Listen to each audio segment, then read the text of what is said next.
आज तारीख है 23 जुलाई 2026 दिन गुरुवार। नमस्कार, मैं शिल्पी और स्वागत है आपका हमारे चैनल यूपी न्यूज लाइव। खबरों में आगे बढ़ते हुए हम सबसे पहले नजर डालेंगे आज की हेडलाइंस पर, फिर जानेंगे खबरों को विस्तार से। हरदोई में बारिश से गंगा एक्सप्रेसवे का 60 मीटर हिस्सा धंसा, नए बने एक्सप्रेसवे की गुणवत्ता पर उठे सवाल, जाँच के आदेश। लखीमपुर खीरी में शारदा नदी खतरे के निशान से ऊपर, कई गाँवों में बाढ़ जैसे हालात, सड़कें जलमग्न, प्रशासन अलर्ट। शारदा नदी के कटान से स्कूल का हिस्सा नदी में समाया, बच्चों की पढ़ाई पर संकट, प्रशासन ने शुरू किया सर्वे। यूपी में नकली दवाइयों का करोड़ों का कारोबार, कम लागत में तैयार कर ऊंचे दामों पर बेच रहा था गिरोह, जांच एजेंसियां अलर्ट। दस्तावेजों की कमी से खाद के लिए भटक रहे हजारों किसान, आगरा में उर्वरक वितरण व्यवस्था पर उठे सवाल। यूपी में बेवजह चेन पुलिंग करने वालों पर रेलवे की बड़ी कार्रवाई, 123 यात्रियों से वसूला गया 88,865 रुपए का जुर्माना। हरदोई में बारिश से गंगा एक्सप्रेसवे का 60 मीटर हिस्सा धंसा, नए बने एक्सप्रेसवे की गुणवत्ता पर उठे सवाल, जांच के आदेश। उत्तर प्रदेश के हरदोई में लगातार हो रही बारिश के बीच गंगा एक्सप्रेसवे का करीब 60 मीटर हिस्सा धंस जाने से हड़कंप मच गया। बताया जा रहा है कि भारी बारिश के कारण सड़क के नीचे की मिट्टी बह जाने से ये हिस्सा क्षतिग्रस्त हो गया। सूचना मिलते ही निर्माण एजेंसी और प्रशासन की टीम मौके पर पहुंची तथा सुरक्षा के मद्देनजर प्रभावित हिस्से पर यातायात रोक दिया गया। अधिकारियों ने तकनीकी जाँच शुरू कर दी है और निर्माण की गुणवत्ता का भी समीक्षा किया जा रहा है। मरम्मत कार्य युद्ध स्तर पर शुरू कर दिया गया है। इस घटना के बाद करोड़ों रुपए की लागत से बने एक्सप्रेसवे की गुणवत्ता और ड्रेनेज व्यवस्था को लेकर भी सवाल उठने लगे हैं। लखीमपुर खीरी में शारदा नदी खतरे के निशान से ऊपर, कई गांवों में बाढ़ जैसे हालात, सड़कें जलमग्न, प्रशासन अलर्ट। यूपी के लखीमपुर खीरी में लगातार बारिश और नेपाल से छोड़े गए पानी के कारण शारदा नदी खतरे के निशान से ऊपर बह रही है। नदी का जलस्तर बढ़ने से कई गाँवों और निचले इलाकों में बाढ़ जैसे हालात बन गए हैं। वहीं कई प्रमुख सड़कें पानी में डूब गई हैं, जिससे लोगों का आवागमन प्रभावित हुआ है। प्रशासन ने संवेदनशील क्षेत्रों में राहत और बचाव दल तैनात कर दिए हैं तथा लोगों को सुरक्षित स्थानों पर पहुंचाया जा रहा है। बाढ़ प्रभावित इलाकों में नावों की भी व्यवस्था की गई है। जिला प्रशासन लगातार नदी के जलस्तर पर नजर बनाए रखे हुए और लोगों से नदी के किनारे न जाने तथा अफवाहों से बचने की अपील की है। यूपी में जारी रहेगा बारिश का दौर, 10 जिलों में भारी बारिश और वज्रपात का अलर्ट, मौसम विभाग ने लोगों को किया सतर्क। उत्तर प्रदेश में मानसून पूरी तरह सक्रिय बना हुआ है। मौसम विभाग ने गुरुवार के लिए प्रदेश के 10 जिलों में भारी बारिश, तेज हवाओं और वज्रपात का अलर्ट जारी किया है। कई इलाकों में पिछले कुछ दिनों से लगातार हो रही बारिश के कारण जल भराव और नदियों का जल स्तर बढ़ गया है। मौसम विभाग के अनुसार पूर्वी और तराई क्षेत्रों में अधिक वर्षा होने की संभावना है। वहीं प्रशासन ने जिलों को अलर्ट पर रहने और राहत दलों को तैयार रखने के निर्देश दिए हैं। लोगों से खराब मौसम के दौरान अनावश्यक यात्रा से बचने, बिजली चमकने पर खुले स्थानों में न जाने और प्रशासन द्वारा जारी एडवाइजरी का पालन करने की अपील की गई है। शारदा नदी के कटान से स्कूल का हिस्सा नदी में समाया, बच्चों की पढ़ाई पर संकट, प्रशासन ने शुरू किया सर्वे। लखीमपुर खीरी में शारदा नदी की कटान लगातार तेज होती जा रही है। कटान की चपेट में आने से एक स्कूल भवन का बड़ा हिस्सा नदी में समा गया, जिससे इलाके में दहशत फैल गई। घटना के बाद स्कूल परिसर को एहतियातन खाली करा लिया गया और छात्रों की सुरक्षा को प्राथमिकता देते हुए वैकल्पिक व्यवस्था शुरू करने की प्रक्रिया शुरू कर दी गई। ग्रामीणों का कहना है कि हर साल कटान के कारण खेत, मकान और सरकारी भवन प्रभावित हो रहे हैं। प्रशासन और सिंचाई विभाग की टीम ने मौके का निरीक्षण कर स्थिति का जायजा लिया है। अधिकारियों का कहना है कि कटान रोकने के लिए आवश्यक कदम उठाए जाएंगे और प्रभावित परिवारों की हर संभव मदद की जाएगी। साइबर ठगों के निशाने पर अब पुलिसकर्मी भी, आगरा में बढ़ रहे ऑनलाइन फ्रॉड के मामलों ने बढ़ाई चिंता, आम लोगों को जारी की गई एडवाइजरी। आगरा में साइबर अपराधियों का जाल लगातार फैलता जा रहा है। अब आम लोगों के साथ साथ पुलिसकर्मी भी साइबर ठगी का शिकार हो रहे हैं। हाल ही के मामलों में पुलिस विभाग के कर्मचारियों से भी फर्जी कॉल, लिंक और डिजिटल पेमेंट के जरिए रकम ठग ली गई। साइबर सेल के अधिकारियों का कहना है कि अपराधी खुद को बैंक अधिकारी, सरकारी एजेंसी या पुलिस अधिकारी बताकर लोगों को झांसे में लेते हैं। इसके बाद OTP, बैंकिंग जानकारी या संदिग्ध लिंक के जरिए खातों से पैसे निकाल लिए जाते हैं। पुलिस ने लोगों से अपील की है कि किसी भी अनजान लिंक या QR कोड पर भरोसा न करें और ठगी होने पर तुरंत 1930 हेल्पलाइन या साइबर क्राइम पोर्टल पर शिकायत दर्ज कराएं। वाराणसी में जंतर मंतर विवाद पर छात्रों का प्रदर्शन, BHU और काशी विद्यापीठ में भारी पुलिस बल तैनात, सुरक्षा व्यवस्था कड़ी।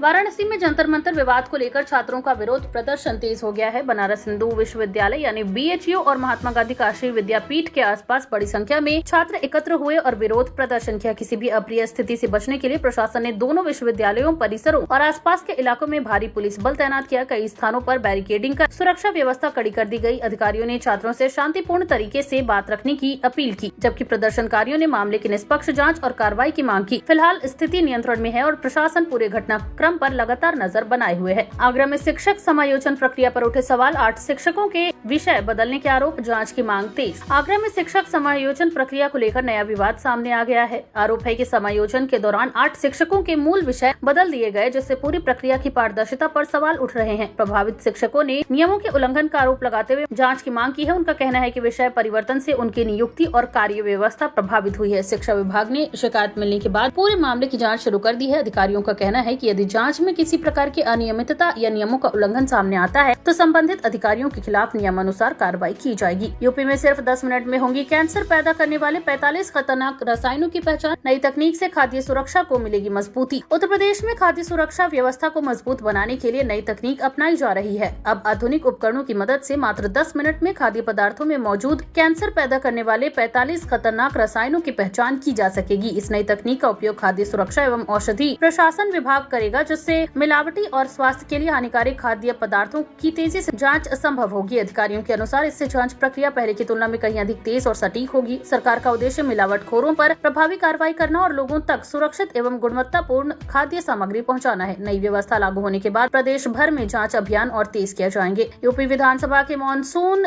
सत्र में पेश होगी संभल हिंसा रिपोर्ट। 3 अगस्त से शुरू होगा सत्र। कई अहम मुद्दों पर होगी चर्चा। उत्तर प्रदेश विधानसभा का मानसून सत्र 3 अगस्त से शुरू होने जा रहा है। इस सत्र में पिछले वर्ष हुई संभल हिंसा की जांच रिपोर्ट सदन में पेश किए जाने की संभावना है। सरकार कानून व्यवस्था, विकास कार्यों और विभिन्न विभागों से जुड़े कई महत्वपूर्ण विषयों पर भी चर्चा करेगी। विपक्ष ने पहले ही संकेत दिए हैं कि वह संभल हिंसा, बेरोजगारी, किसानों की समस्याएं, महंगाई और कानून व्यवस्था जैसे मुद्दों पर सरकार को घेरने की तैयारी में है। वहीं सरकार का कहना है कि सत्र के दौरान सभी प्रश्नों का तथ्यात्मक जवाब दिया जाएगा। राजनीतिक दृष्टि से ये सत्र काफी महत्वपूर्ण माना जा रहा है और कई अहम विधेयकों पर भी चर्चा होने की संभावना है। यूपी में नकली दवाइयों का करोड़ों का कारोबार कम लागत में तैयार कर ऊंचे दामों पर बेच रहा था गिरोह। जांच एजेंसियां अलर्ट। उत्तर प्रदेश में नकली दवाइयों के अवैध कारोबार को लेकर चौंकाने वाले खुलासे सामने आए हैं। जांच एजेंसियों के अनुसार ये गिरोह बेहद कम लागत में नकली दवाइयां तैयार कर उन्हें असली ब्रांड की पैकेजिंग में बाजार में ऊंचे दामों पर बेच रहा था। इस कारोबार से आरोपी लाखों नहीं बल्कि करोड़ों रुपए का मुनाफा कमा रहे थे। हाल ही में हुई बड़ी कार्रवाई में बड़ी मात्रा में नकली दवाइयां, पैकेजिंग सामग्री और मशीनें बरामद की गई। स्वास्थ्य विभाग और पुलिस पूरे सप्लाई नेटवर्क की जांच कर रहे हैं ताकि ये पता लगाया जा सके कि ये दवाइयां किन जिलों और मेडिकल स्टोरों तक पहुंचाई गई। सरकार ने दोषियों के खिलाफ सख्त कार्रवाई के निर्देश दिए हैं। आगरा में जलभराव और गंदगी पर भाजपा पार्षदों का विरोध। नगर निगम अधिकारियों से मांगा जवाब, जल्द समाधान की मांग। आगरा में लगातार हो रही बारिश के बाद कई वार्डों में जलभराव और खराब सफाई व्यवस्था को लेकर भाजपा पार्षदों ने नगर निगम अधिकारियों के सामने कड़ा विरोध दर्ज कराया। पार्षदों का कहना है कि नालियों की समय पर सफाई नहीं होने और जल निकासी की उचित व्यवस्था न होने से लोगों को भारी परेशानी का सामना करना पड़ रहा है। कई कॉलोनियों और सड़कों पर दिनों तक पानी भरा रहने से यातायात और दैनिक जीवन प्रभावित हो रहा है। अधिकारियों ने शिकायतों को गंभीरता से लेते हुए प्रभावित क्षेत्रों का निरीक्षण करने और जल्द